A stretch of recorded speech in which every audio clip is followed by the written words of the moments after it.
ইরানের দিকে ধেয়ে আসছে যুক্তরাষ্ট্রের পারমাণবিক শক্তিচালিত বৃহত্তর রণতরী। এই রণতরীর আগমন কিসের ইঙ্গিত দিচ্ছে? অবশেষে কি যুক্তরাষ্ট্র সরাসরি অংশ নিতে যাচ্ছে ইরানের বিপরীতে? মধ্যপ্রাচ্যের উত্তপ্ত পরিস্থিতিতে এবার ইরানের পাশে থাকার স্পষ্ট ঘোষণা দিল লেবাননের প্রভাবশালী সশস্ত্র গোষ্ঠী হিজবুল্লাহ। চলমান ইরান ইসরায়েল সংঘাতে তারা জানিয়ে দিয়েছেন, আমরা নিরপেক্ষ নই, আমেরিকা ও ইসরায়েলের আগ্রাসনের বিরুদ্ধে যা প্রয়োজন তাই করবে হিজবুল্লাহ। ইরানের পর পাকিস্তানে হামলার হুমকি দিয়েছে ইসরায়েলের সাবেক উপপ্রতিরক্ষা মন্ত্রী। মধ্যপ্রাচ্য যখন ইরান ইসরায়েলের টানা সংঘাতে আগুনের গোলা হয়ে উঠেছে, তখন নতুন করে উত্তাপ ছড়ালো ইসরায়েলের এই সাবেক মন্ত্রীর চাঞ্চল্যকর মন্তব্য।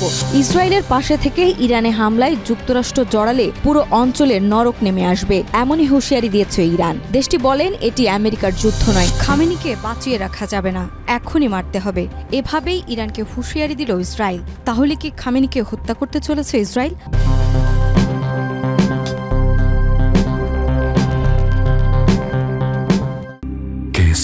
শেকড় থেকে শিখরে।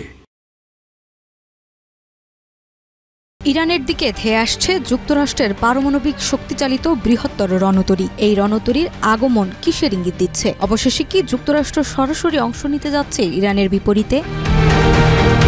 মধ্যপ্রাচ্যের উত্তাল পরিস্থিতিতে নতুন করে উত্তেজনার বারুদ ছুড়ল যুক্তরাষ্ট্র। বিশ্বের সবচেয়ে আধুনিক ও বিশাল পারমাণবিক রণতরী ইউএসএস জেরাল্ড আর ফোর্ড এখন ইরানের দিকেই ধেয়ে আসছে। কূটনৈতিক পর্দার আড়ালে কিসের ইঙ্গিত দিচ্ছে এই মোতায়েন, সেটি নিয়ে জোরালো উদ্বেগ ছড়িয়েছে আন্তর্জাতিক অঙ্গনে। মার্কিন সংবাদ মাধ্যম নিউ ইয়র্ক পোস্ট ও CNN এর বরাতে জানা গেছে, ইউএসএস জেরাল্ড আর ফোর্ড আগামী সপ্তাহের মধ্যেই ইউরোপ হয়ে মধ্যপ্রাচ্যের কাছাকাছি অবস্থান নেবে। এই পদক্ষেপ ইরান ইসরায়েল সংঘাতের মাঝে ওয়াশিংটনের একটি বড় সামরিক বার্তা হিসেবে দেখছেন বিশ্লেষকরা।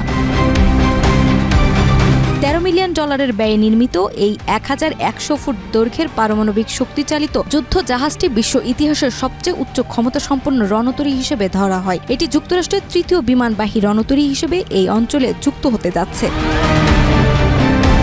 সূত্র বলছে, মূলত গত বছরে ভূমধ্যসাগরে মোতায়েনের পরিকল্পনা ছিল এই রণতরীটির। তবে ইরান ইসরায়েল যুদ্ধ ঘনিয়ে আসার পর সেটি সামনে এগিয়ে আনা হয়। বিশেষজ্ঞরা আশঙ্কা করছেন, এই মোতায়েন কেবল প্রতিরক্ষামূলক নয়, এটি হতে পারে আগাম আক্রমণের প্রস্তুতিও। নাজমা, মাই টিভি। মধ্যপ্রাচ্যের উত্তপ্ত পরিস্থিতিতে এবার ইরানের পাশে থাকার স্পষ্ট ঘোষণা দিল লেবাননের প্রভাবশালী সশস্ত্র গোষ্ঠী হিজবুল্লাহ। চলমান ইরান ইসরায়েল সংঘাতে তারা জানিয়ে দিয়েছেন, আমরা নিরপেক্ষ নই, আমেরিকা ও ইসরায়েলের আগ্রাসনের বিরুদ্ধে যা প্রয়োজন তাই করবে Hezbollah. Hezbollah secretary general Sheikh Naim Qassem 20 June এক বিবৃতিতে বলেন, আমরা হিজবুল্লাহ ও ইসলামী প্রতিরোধ আন্দোলনের পক্ষ থেকে পরিষ্কারভাবে জানাচ্ছি, ইরানের স্বাধীনতা ও ন্যায়সঙ্গত অধিকারের পক্ষে আমরা শক্ত অবস্থানে আছি, আর মার্কিন যুক্তরাষ্ট্র ও তার মিত্র ইসরায়েলের বর্বর আগ্রাসনের বিরুদ্ধে আমরা নিরপেক্ষ থাকব না। সংবাদ মাধ্যম আল জাজিরা জানায়, সম্প্রতি ইসরায়েলি হামলা ও ইরানের সর্বোচ্চ নেতা আয়াতুল্লাহ আলী খামেনিকে প্রকাশ্যে হত্যার হুমকি পুরো অঞ্চলের জনগণের বিরুদ্ধে এক ধরনের আগ্রাসন বলে আখ্যায়িত করেছে হিজবুল্লাহ নেতা কাশেম। তিনি আরও বলেন, এই ভয়াবহ মার্কিন ইসরায়েলি আগ্রাসন মোকাবেলায় হিজবুল্লাহ যা প্রয়োজন মনে করবে তাই করবে। উল্লেখ্য, হিজবুল্লাহ দীর্ঘদিন ধরেই ইরানের ঘনিষ্ঠ মিত্র হিসেবে পরিচিত। যদিও চলমান সংঘাতে তারা সরাসরি অংশ নেয়নি, তবে বিশ্লেষকরা বলছেন, হিজবুল্লাহর এই ঘোষণা মধ্যপ্রাচ্যের উত্তেজনা আরও তীব্র করতে পারে। ইতিমধ্যেই যুক্তরাষ্ট্রের সম্পৃক্ততার শঙ্কা বাড়ছে। সংঘাত ছড়িয়ে পড়লে পুরো অঞ্চল জড়িয়ে যেতে পারে এক ভয়াবহ যুদ্ধের মধ্যে। নাজমা, মাই টিভি। ইরানের পর পাকিস্তানে হামলার হুমকি দিয়েছে ইসরায়েলের সাবেক উপপ্রতিরক্ষা মন্ত্রী। মধ্যপ্রাচ্য যখন ইরান ইসরায়েলের টানা সংঘাতে আগুনের গোলা হয়ে উঠেছে, তখন নতুন করে উত্তাপ ছড়ালো ইসরায়েলের এই সাবেক মন্ত্রীর চাঞ্চল্যকর মন্তব্য। সত্যিই কি ইরানের পর পাকিস্তানে হামলা করবে ইসরায়েল? ইরানে অভিযান শেষ হলে পাকিস্তানের পারমাণবিক কর্মসূচি ভেঙে দেওয়ার দিকে মনোযোগ দেওয়ার কথা জানালেন ইসরায়েলের সাবেক উপপ্রতিরক্ষা মন্ত্রী মেইর মার্সি। 19 জুন রাতে পাকিস্তানের সংবাদ মাধ্যম এক্সপ্রেস ট্রিবিউন এক প্রতিবেদনে জানায়, ইসরায়েলি এই প্রভাবশালী রাজনীতিক সামাজিক যোগাযোগ মাধ্যম এক্সে উর্দু ও আরবি ভাষায় একটি বিস্ফোরক পোস্ট দেন। সাবেক এই মন্ত্রী আরও বলেন, পাকিস্তান ইরান থেকে খুব দূরে নয়, আপনার উপলব্ধি যথেষ্ট। যদিও মেইর মার্সি বর্তমানে কোনো সরকারি দায়িত্বে নেই, তবে তিনি লেবার পার্টির কেন্দ্রীয় কমিটির একজন প্রভাবশালী নেতা। ফলে তার এমন মন্তব্য হালকাভাবে দেখছে না আন্তর্জাতিক কূটনৈতিক মহল। এই মন্তব্য ঘিরে পাকিস্তানের সামাজিক মাধ্যমে তুমুল আলোচনা শুরু হয়েছে। অসংখ্য মানুষ মেইড মার্সির বক্তব্য তীব্র নিন্দা জানান। তারা বলেন, এই ধরনের হুমকি পাকিস্তানের জাতীয় ঐক্য ও পারমাণবিক সক্ষমতার প্রতি অবমাননা। বিশ্লেষকরা বলছেন, মেইড মার্সির এই মন্তব্য ইসরায়েলি কৌশলগত চিন্তারই প্রতিফলন, যেখানে শুধু ইরান নয়, সম্ভাব্য মুসলিম পারমাণবিক শক্তিকেও হুমকি হিসেবে দেখছে। তবে পাকিস্তানের মতো শক্তিশালী ও পরমাণু অস্ত্রধারী দেশের প্রতি এমন হুমকি মধ্যপ্রাচ্যের সংকটকে আরও বিস্তৃত করতে পারে।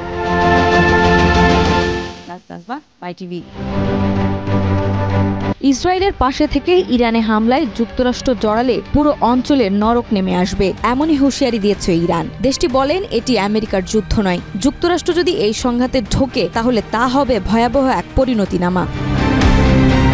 বিবিসিকে দেওয়া এক সাক্ষাৎকারে ১৯ জন ইরানের উপপররাষ্ট্রমন্ত্রী সাইদ খতিবজাদে বলেন, যুক্তরাষ্ট্রের প্রেসিডেন্ট ডোনাল্ড ট্রাম্প যদি এই যুদ্ধে জড়ান, ইতিহাস তাকে মনে রাখবে এমন একজন প্রেসিডেন্ট হিসেবে যিনি এমন এক সময়ে যুদ্ধে অংশ নিয়েছেন যা তার ছিল না।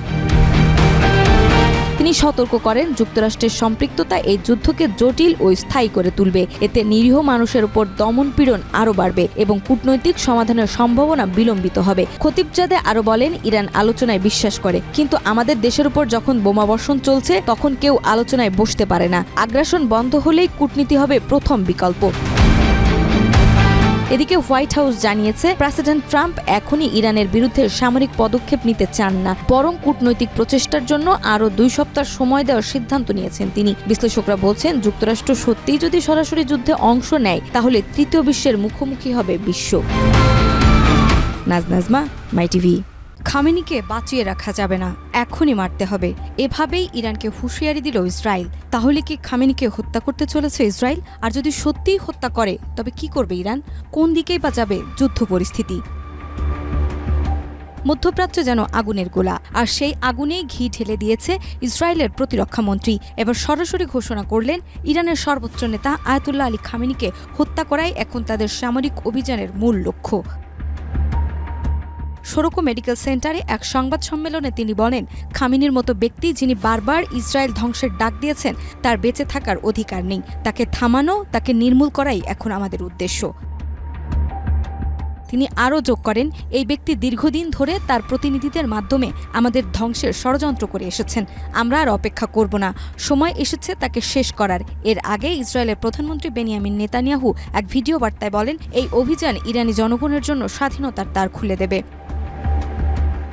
বিশ্লেষকদের মতে এটি আর কেবল একটি যুদ্ধে সীমাবদ্ধ নয়। ইসরায়েল ও তার পশ্চিমা মিত্ররা এখন সরাসরি ইরানের রেজিম চেঞ্জের পথে হাঁটছে। খামেনিকে হত্যা করে তারা ইরানের শাসন ব্যবস্থাকে ভেঙে দেওয়ার চূড়ান্ত লক্ষ্যে অগ্রসর হচ্ছে। মধ্যপ্রাচ্য তাই এখন শুধুই উত্তপ্ত নয়, যে কোনো মুহূর্তেই ইতিহাস বদলে যেতে পারে একটি গুপ্ত হত্যার ঝলকে। নাজমা, মাই টিভি।